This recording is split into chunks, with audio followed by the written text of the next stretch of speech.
The narrative I had spun unraveled in an instant. I spent the next morning tearing through Ezra's HR file with the urgency of a woman trying to defuse a bomb. I bypassed standard protocols and used my master executive access. Marital status: widowed. Dependents: Maya Reed. Age: 7. I pulled his payroll records. He made millions for my company, but his direct deposits were fractured the moment they hit his account. Massive wire transfers draining his wealth bi-weekly, all routed to the billing department of St. Jude's. Every minute he refused to work past 5:30 p.m. was a stolen breath of time with a daughter fighting to stay in this world. The CEO who saw everything had been entirely blind.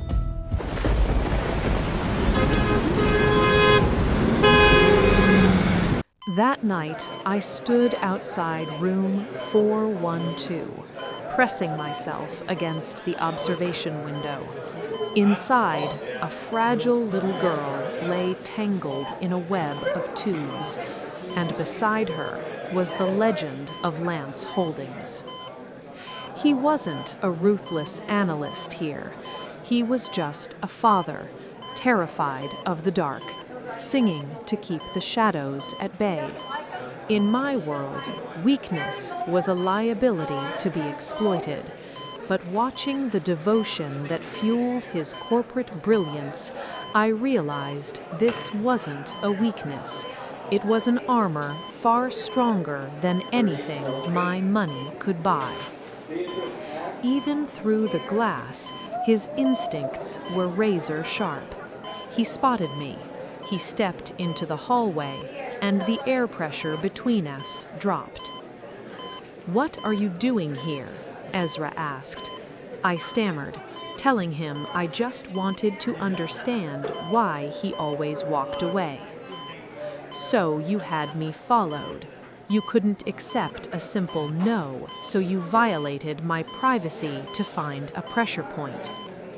I tried to explain, but his eyes burned with a fierce, protective fire.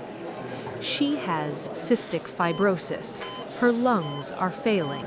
Every algorithm I write is just to buy her another day of oxygen. You wanted my secret? Here it is. Now please leave us alone. My time here is not for you," he added.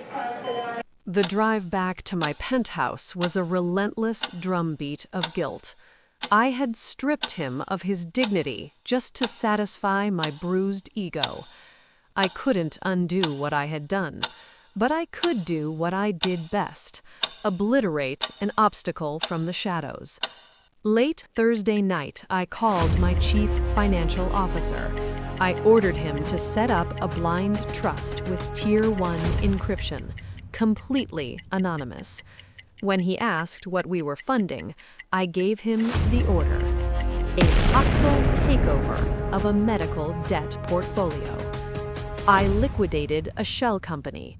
No board approvals, no paper trail.